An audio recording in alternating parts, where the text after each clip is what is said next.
주민 여러분 안녕하세요. 센타장입니다. 센타장이 존경에 맞지 않는 대감독, 장르 파괴자 김지훈 감독의 아름다운 공포영화 장화 홍련입니다. 데뷔작 조용한 가족이 코믹 잔혹극이었다면 이 작품은 슬픈 가족 괴담이라고 할 수 있겠네요. 감독이 이 영화를 만들며 가장 중요하게 생각한 세 가지가 슬프고 아름답고 무섭게 였다고 하는데요. 이 영화에 관한 온갖 TMI, 주민 시작하겠습니다. 그 여자도 이상하고 이 집도 이상해. 이 영상은 영화를 보신 분을 위한 영상입니다. 반전이 매우 중요한 영화인데 엄청난 스포가 포함될 수 있으니 꼭 먼저 이 영화를 보고 이 영상을 보시기 바랍니다.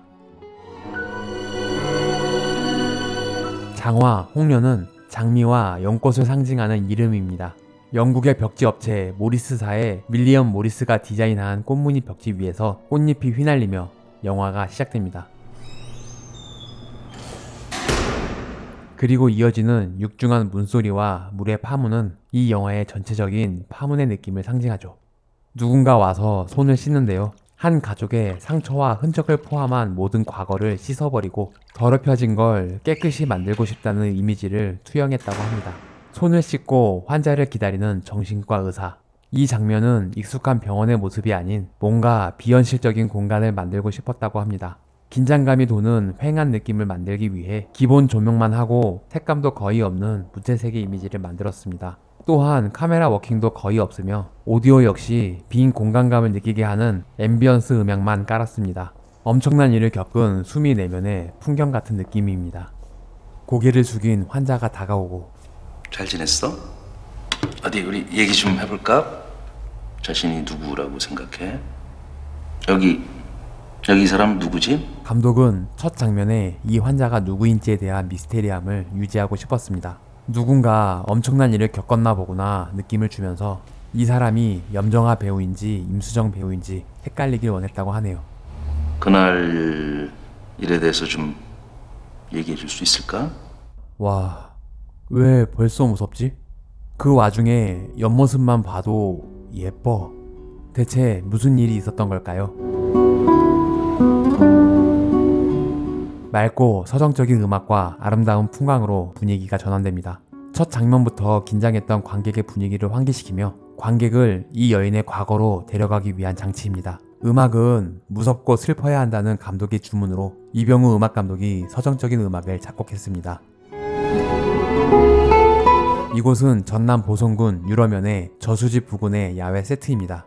원래는 전형적인 공포영화처럼 물가 바로 옆에 자리를 잡았다가 사실적인 공포를 위해 일반적인 양지 바른 곳으로 자리를 옮겼습니다. 이 세트를 군청에서 한동안 보존한다고 했는데 지금은 철거가 되고 없습니다. 카메라는 뒷좌석에 앉은 누군가의 시점인데 차에 아무도 없는 것처럼 표현했습니다. 안 내려? 수미의 첫 등장. 다리부터 등장을 합니다. 사실 다리부터 등장해서 얼굴로 올라가는 건 많이 사용되는 연출인데 들리는 소문에 김지훈 감독은 다리에 무슨 특별한 감정을 가지고 있다는 의심을 받기도 했습니다. 이후로도 여러 영화에서 다리부터 등장시키는 인물이 많았는데요. 감독은 인터뷰에서 분명히 아니라고 말했습니다. 뒤따라 내리는 수미의 동생 수연. 슬픈 멜로디가 깔리며 두 자매의 슬픈 운명을 예감합니다. 아, 풋풋한 임수정 배우와 문근영 배우 정말 예쁜데요. 촬영 당시에 중학교를 졸업한 문근영 양을 위해 스태프들이 졸업 축하 파티를 열어주기도 했다고 합니다. 세월이 정말 빠르네요. 이 집에 많은 사연이 있음을 보여주듯이 아련한 표정으로 집을 바라보는 수미. 수연아! 감독은 인물 사이로 빛이 부서지는 느낌과 실루엣으로 나타났다 사라지는 느낌이 너무 좋았다고 합니다. 테이크를 여러 번 반복하다 보니 지친 임수정 배우를 나중에는 어린 근영 양이 쌩쌩하게 막 끌고 갔다고 하네요.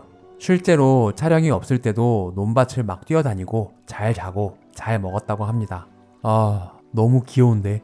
예쁘다. 그러게요. 화면이 정말 예쁘네요. 하지만 실제로는 이 장면 찍을 때 너무 추웠다고 합니다. 이렇게 추운데 발을 물속에 담그고 있었더니 일어났을 때 발이 빨갛게 퉁퉁 붓기까지 했다고 하는데요. 그런데도 화면이 너무 따뜻하게 나와서 문근영 배우는 신기하긴 한데 좀 억울하기도 했다고 하네요. 손 줘봐.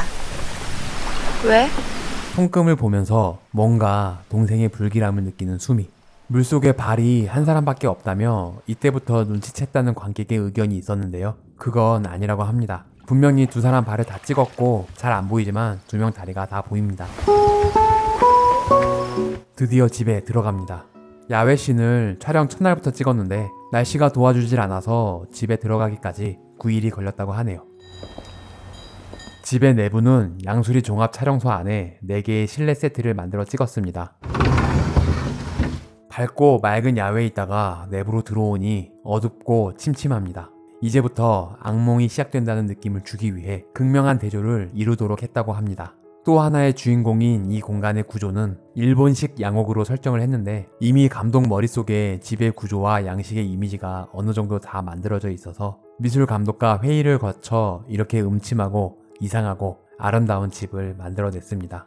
감독이 강조했던 아름다움을 표현하기 위해 전형적인 일본 전통 가옥의 디자인이 아닌 많은 변조를 줬는데 특히 벽지와 소품, 가구에 엄청난 공을 들였다고 합니다. 두 딸의 방 벽지는 확실한 꽃무늬고 주방과 안방은 꽃을 형상화한 패턴의 무늬, 복도의 벽지는 넝쿨을 이미지화해서 만든 무늬입니다.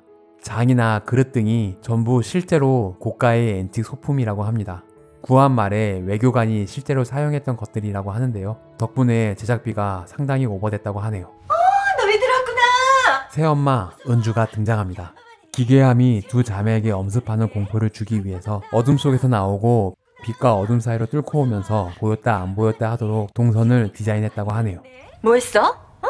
놀다 온 거야? 선착장에 갔던 거야? 어쨌든 니들 내려온 거 정말 축하하고 환영해. 너 왜 놀래니? 조명을 밑에서부터 반사광처럼 쳐서 인물을 더 그로테스크하게 표현했습니다. 너 건강해졌구나. 네가 건강해져서 난 너무 기뻐. 너 점점 엄마 닮아간다. 무서우면서도 코믹함이 가미된 염정아 배우의 매력. 염정아 배우는 인터뷰에서 시나리오를 처음 보고 본인 스타일대로 전형적인 새엄마의 극단적인 연기를 생각했는데 촬영 전 보성에서 배우들이 합숙을 하며 연습할 때 아 이게 아니구나 훨씬 복잡한 인물이다 라고 느껴져서 이거 못할 것 같다는 생각을 했다는 말을 했습니다. 그 이후로 촬영이 진행될 때는 모든 걸 감독에게 맡겼다고 하는데요. 감독이 굉장히 합리적이고 배우의 역량을 제대로 끌어내는 사람이라는 생각을 했다고 합니다. 언니의 방. 보통 방문을 열면 불을 켜는 게 먼저일 텐데 어두운 채로 있다가 커튼을 쳐서 외부의 빛으로 방을 공개합니다.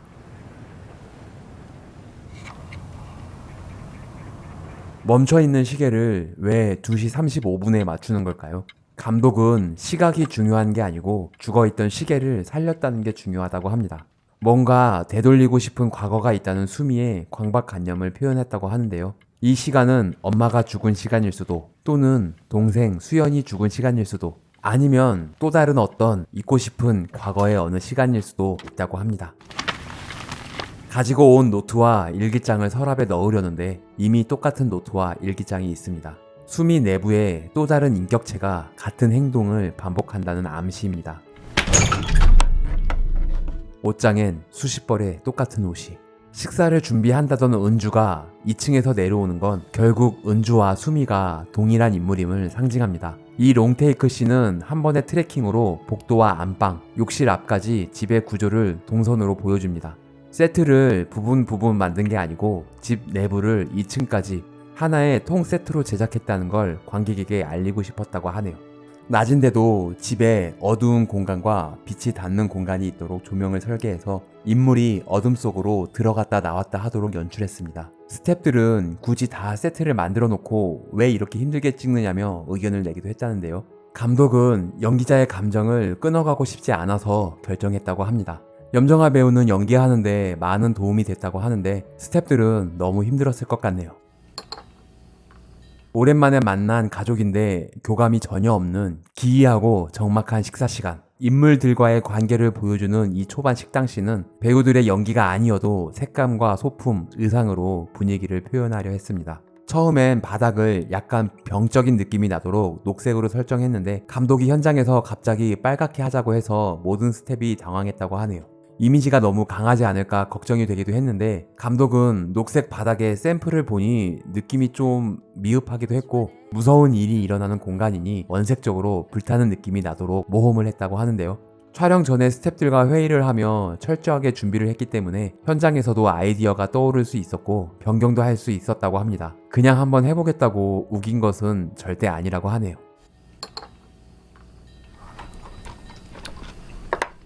하여간 모두 정상들은 아닌 것 같죠.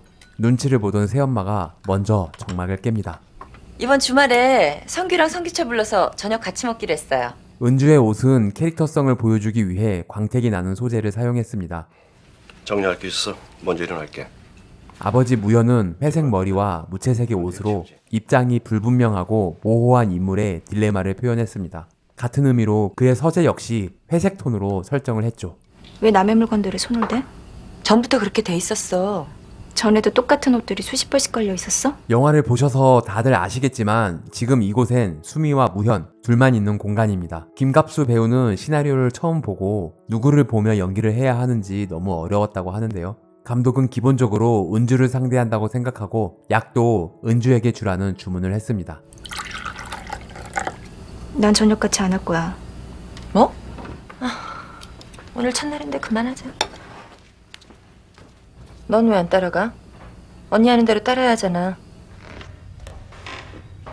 올 줄 알았다는 듯이 동생을 기다리고 있던 언니. 그 여자가 뭐라 그러면 나한테 말해. 전에처럼 그러지 말고. 에필로그 회상씬에 수연이 은주에게 당하는 장면이 있었는데 괴롭힘을 당했다는 느낌의 암시만 남기고 장면은 삭제했습니다.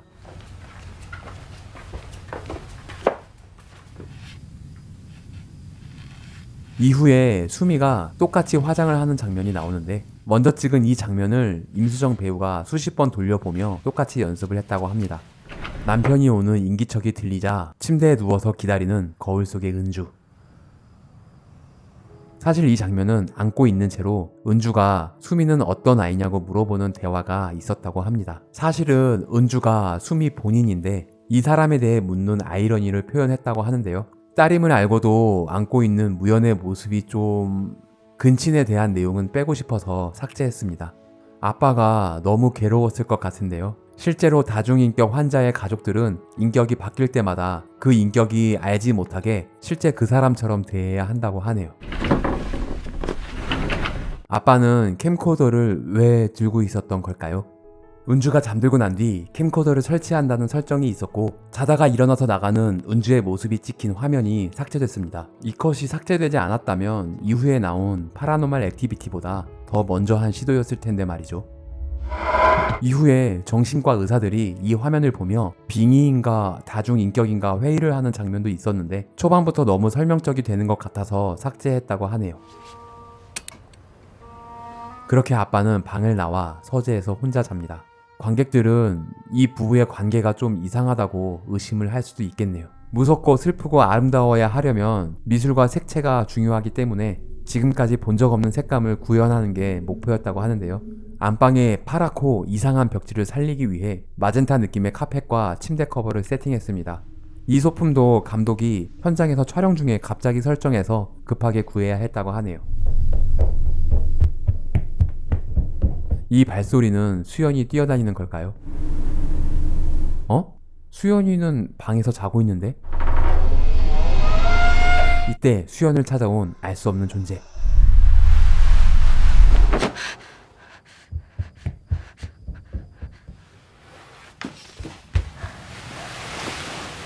왜 그래? 꿈 꿨어? 누가 내 방에다 나갔어. 뭔가 이상한 수미는 1층으로 내려가 보는데 이 씬을 찍을 때 감독의 디렉션을 따라 인물을 찍다 보니 달리를 타고 거의 스테디캠처럼 인물을 따라 한 바퀴 반을 돌아야 했다고 합니다. 그러다 보니 카메라 선이 촬영 감독 몸을 칭칭 감게 됐다고 하는데요. 편집 과정에서 이 씬을 드러낼까 하다가 카메라 무빙이 너무 좋기도 하고 촬영 감독의 노고도 생각이 나서 그냥 이 씬을 살렸다고 하네요. 안방을 놔두고 서재에서 쪽잠을 자는 아빠가 안쓰러운 큰 딸내미. 아빠 주무시잖아. 아빠한테 뭐 할 말 있어? 상관하지 마. 나 물 마시러 내려온 거야. 임수정 배우가 물을 벌컥벌컥 한 반병은 마신 것 같은데 아직도 물이 많이 남아있는 매직. 편집을 한 것도 아닌데 이 장면은 감독도 배우도 신기하다고 합니다. 냉장고에 썩은 생선을 그대로 놔두고 꺼져있는 TV를 시청 중인 새엄마.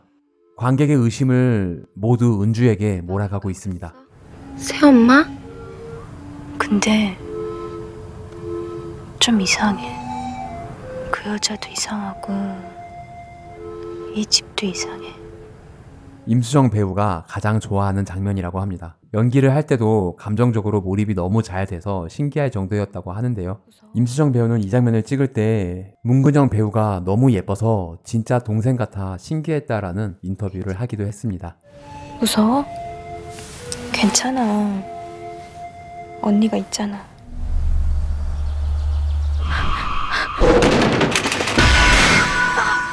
아침이 되고 악몽에 시달리다 깨어난 수미. 그런데 이상한 소리가. 어렴풋이 들리는 우는 소리는 감독 본인의 목소리를 녹음했다고 하네요. 꿈에서 깬 아침에 귀신이 나오게 해서 허를 찌르는 연출. 아침이니까 밝아야 하는데 또 너무 밝으면 무섭지가 않을 것 같아서 고민을 하다가 창문에 빛이 안 닿는 어둠에서 나오도록 동선을 짰습니다.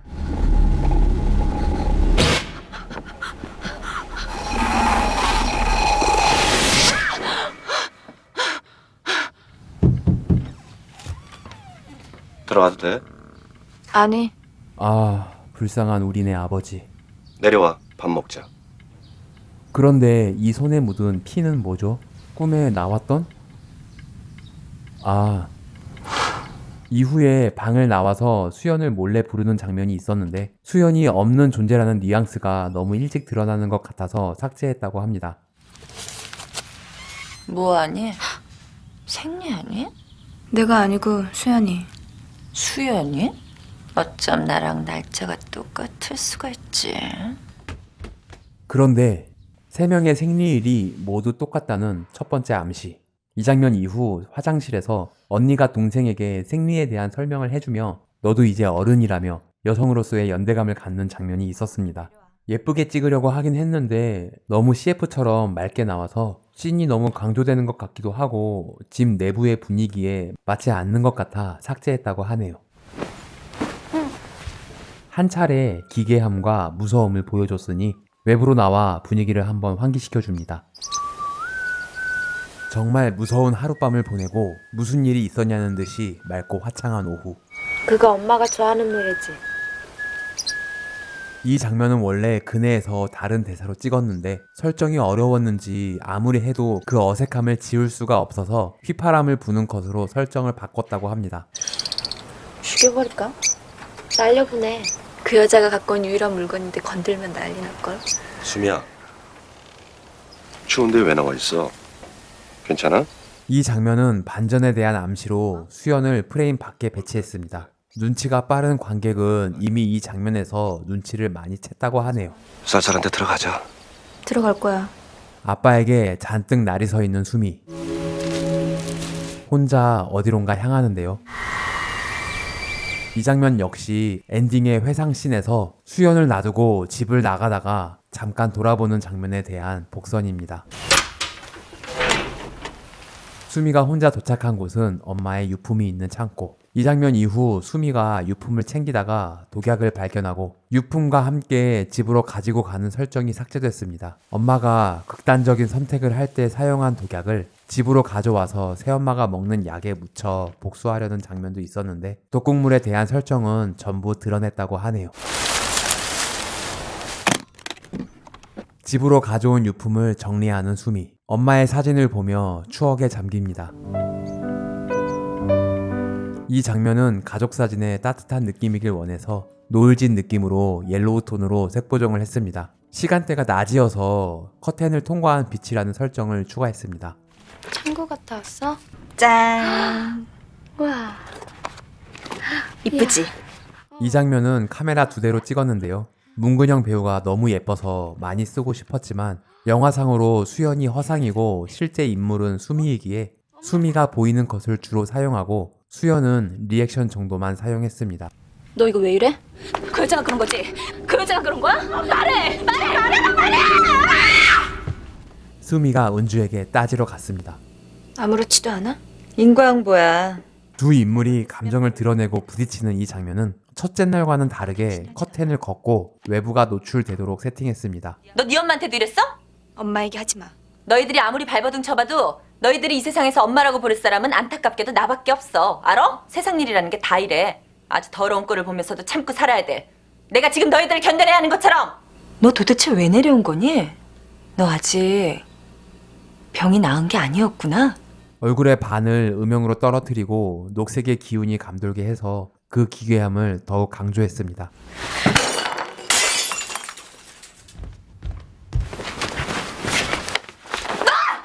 너 왜 이러는 거야?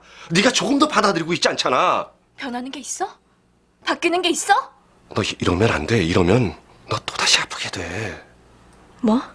이 장면은 사실 보조 라이트가 꺼져서 너무 어두워진 NG컷인데 일단 킵해놓고 다시 찍긴 했지만 한쪽 눈이 완전히 가려진 채 살짝 보이는 안광이 너무 좋아서 그냥 이 컷을 사용했습니다. 어둡고 음산한 집에 음악으로 활기를 더하는 은주. 은주의 동생 성규와 그의 아내가 집에 도착했습니다. 오랜만에 만나서 기쁜 마음에 말이 많아진 은주. 동생의 흑역사 썰을 풀어줍니다. 너 그건 기억나니? 왜 동네 조그만 냇가에서 네가 고기 잡는다고 뛰어들어갔다가 물에 빠져서 허우적거리고. 하지만 동생 표정이 좋지가 않은데 이 씬은 첫날의 식당과는 다르게 조명을 밝히고 생동감 있는 색감을 표현했습니다. 밝은 분위기에 맞게 기분이 좋은 사람은 은주밖에 없는 것 같네요. 동네에 미친 사람 하나 있었잖아. 비만 오면 갑자기 핑 도는 거야. 누나가 핑 돌아버린 것 같은데 여전히 성규의 표정은 굳어있고 난감한 표정의 무현. 기억 안 나? 기억나지? 기억 안 나. 왜 기억 안 나? 너 미쳤어? 순식간에 기괴해진 은주의 표정. 감정의 기복과 기괴한 표정에 아주 살짝 코믹함까지 담는 도대체 이런 연기는 어떻게 하는 건지. 갑자기 발작을 일으킨 성규의 아내. 그런데 쓰러져 있는 그녀에게 보이는 것이 있습니다. 싱크대 밑에 있는 무언가. 자기야, 나 아까 그 집에서 이상한 거 봤어. 싱크대 밑에 어떤 여자애. 식당에 혼자 남은 은주에게 또 이상한 일이 일어나는데 은주도 싱크대 밑에 여자아이를 본 걸까요? 긴장된 마음으로 바닥을 들여다보는데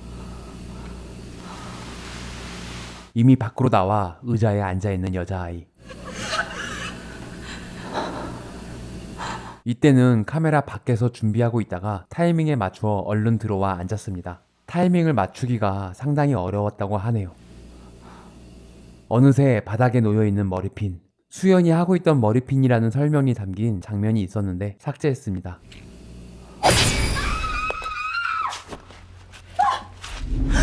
지금까지는 은주에게 모든 의심을 몰아갔는데 이제부터 관객의 관심을 다른 곳으로 돌리고 있네요. 애들이 집에 내려오고 나서부터 집에 자꾸 이상한 일들이 일어나잖아. 이 집에 뭐가 있는 것 같아. 공포에 질린 것 같은 은주의 모습. 은주의 불안감을 극명한 색감의 대비를 통해 전달하려고 이 붉은 장롱을 지금까지 보여주지 않고 있다가 이제 등장시켜 파란 벽지와 대조를 이루게 했습니다.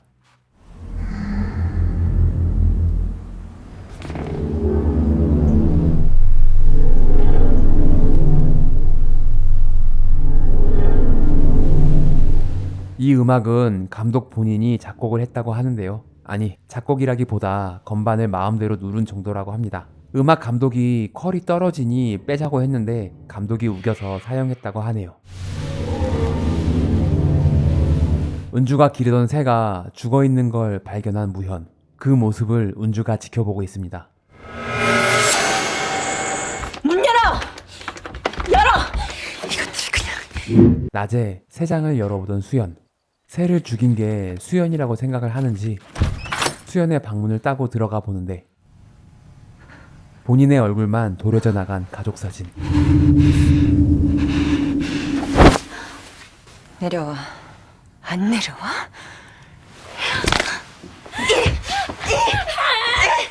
누가 이랬어? 사실대로 말해. 이 언니 아니다. 애를 옷장에 가둬버립니다. 죽은 네 엄마 물건 보니까 속이 시원하대. 감정이 터져버리는 이 장면은 핸드헬드로 촬영했습니다. 광기 어린 표정에 빛나는 안광이 더 살벌하게 느껴지네요. 잘못했단 말하기 전에 거기서 나올 생각도 하지 마. 울어도 소용없어.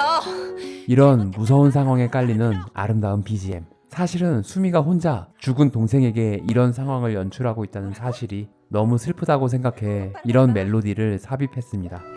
똑바로 말해봐. 너 분해서 이래? 네가 얼마나 버티나 두고 보자. 은주가 문을 잠그고 자리를 떠난 그 자리에 도착한 수미. 미안해. 언니가 못 들었어. 진짜 무서운 건 수연의 이 눈빛인 것 같네요. 참담한 표정으로 죽은 새를 마당에 묻던 무현. 종잡을 수 없는 수미가 본인 방이 아닌 어디 있는지를 바로 알고 갈 수 있도록 창밖에 그림자가 비쳐 위치를 알 수 있다는 설정을 추가했습니다. 말해봐. 네가 여기 내려서 했던 말들, 행동들 도대체 왜 그러는지 말 좀 해보란 말이야. 정말 몰라서 그러는 거야? 그러니까 그게 뭔지 말을 해보란 말이야. 그 여자가 자꾸 수연을 괴롭히고 있단 말이야. 제발 그러지 마. 수연이 죽었잖아. 드디어 밝혀진 수연의 부재. 이젠 정신 차려, 수미. 도대체 언제까지 이럴 거니? 응? 아니야, 수연아. 중학생이 어떻게 이런 감정을 이렇게 표현할 수 있는지. 수연 본인도 본인이 죽었다는 사실을 이제 알았다는 설정입니다. 이 가족의 비밀이 한꺼풀 벗겨진다는 느낌으로 구름이 벗겨지는 달과 집의 외경을 인서트로 삽입했습니다. 내일 내려와줘.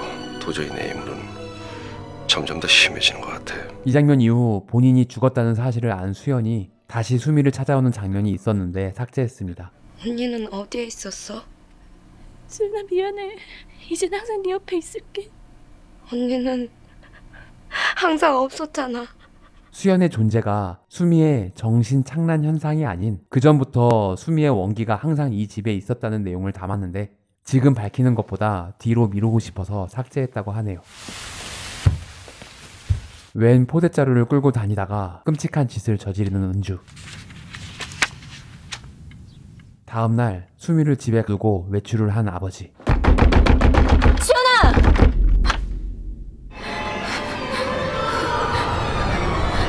수연을 찾아 헤매다가 발견한 의문의 핏자국. 어젯밤 은주가 끌고 다니던 포대자루를 발견합니다. 설마 이 안에 진짜 수연이 들어있는 걸까요?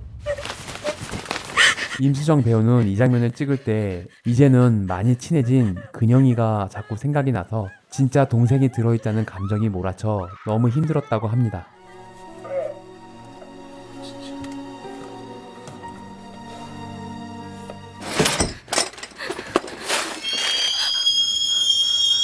응?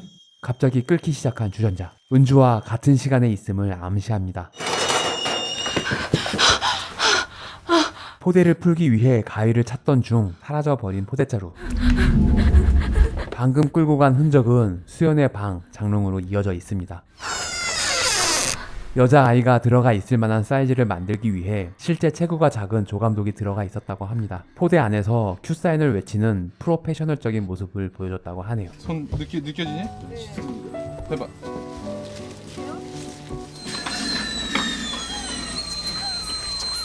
광기 어린 표정으로 끓는 주전자를 들고 가며 중얼거리는 것은 감독도 뭐라고 하는지 모르는 염정아 배우의 애드리브입니다.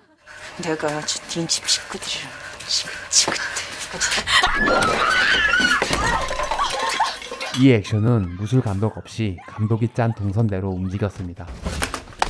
기절해버리는 수미. 눈을 떠보니 어디론가 끌려가고 있습니다. 이 다리는 실제 임수정 배우가 카메라에 매달린 상태로 끌려가며 찍은 컷입니다.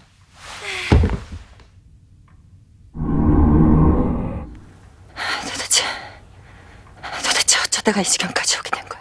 아직도 모르겠어? 전에 했던 말 기억나? 진짜 무서운 게 뭔지 알아? 잊고 싶은 게 있는데 도저히 잊지도 못하고 지워지지도 않는 거 있지. 유령처럼. 이 씬을 다른 버전으로 찍은 장면도 있었는데요. 은주의 표정이 가장 마음에 드는 장면이었는데 편집 과정에서 너무 늘어지는 것 같아 짧은 버전을 사용하게 됐다고 하네요. 이런 날이 올 거라고 했던 말 기억나? 가장 무서운 게 뭔지 알아?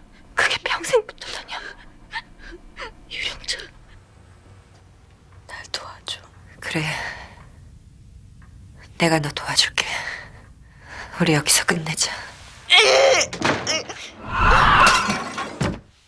무연이 들어오면서 모든 상황이 현실로 돌아옵니다. 조명과 색감, 피부톤도 원래의 자연색으로 돌아오는데 그 전환점이 약한 것 같아서 구겨진 망상이라는 의미로 CG로 화면을 비틀어 화면 전환을 했습니다.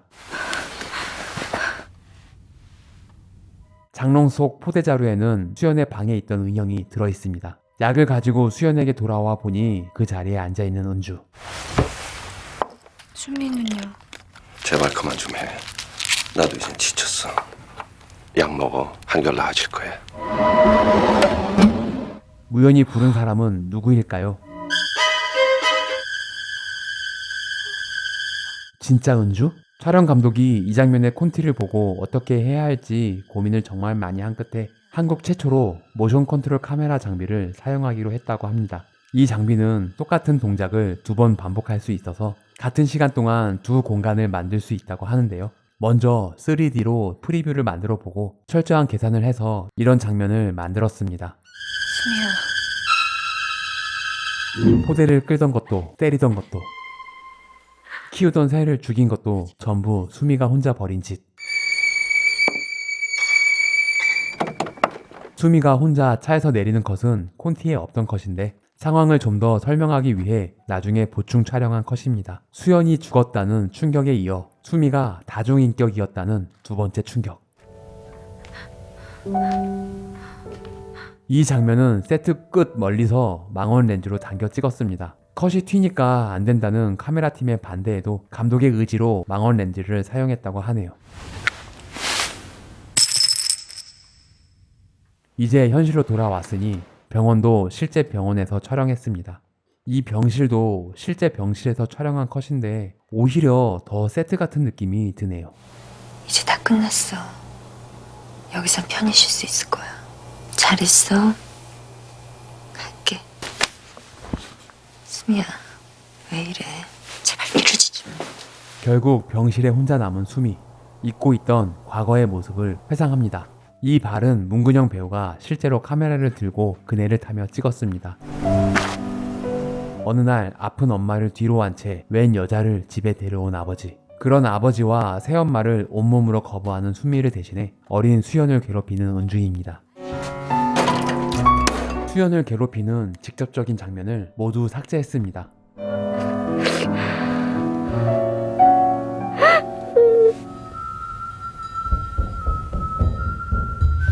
이제 현실인데 실제 은주에게도 들리는 발소리.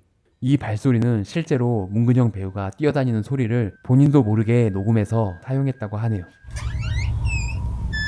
발소리가 들리는 곳으로 가보는 진짜 은주. 이 방의 실제 온도는 냉각기를 돌려서 영하 5도에 맞추어 놓고 찍었습니다. 커튼 뒤에 걸린 빈 액자는 가족의 부재를 상징합니다.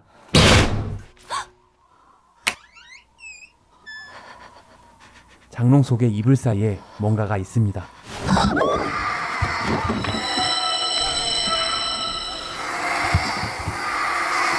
모든 것이 수미의 정신 착란인 줄 알았지만 이 집에는 원래 귀신이 깃들어 있었다는 설정입니다. 감독도 이 설정이 좀 부담스러워서 귀신의 형태를 많이 삭제했다고 하네요. 권선징악까지는 아니지만 은주에게도 뭔가 끔찍한 일이 계속 반복되고 있다는 걸 말하고 싶었다고 합니다.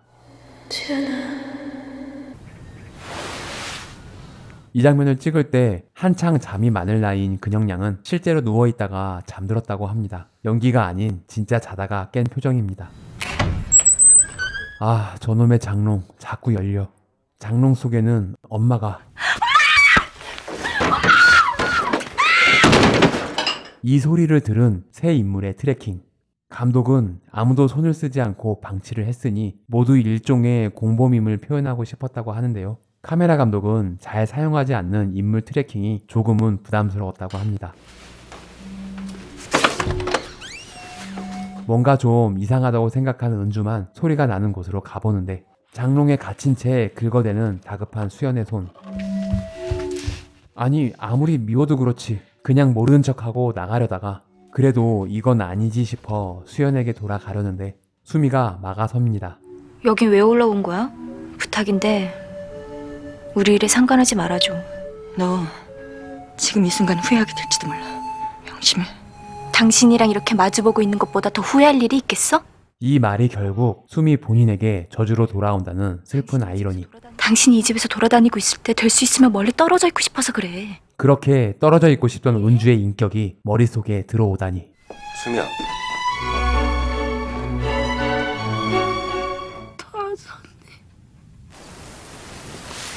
뭔가 잘못되어 가고 있음을 직감한 수미는 집을 한번 돌아보는데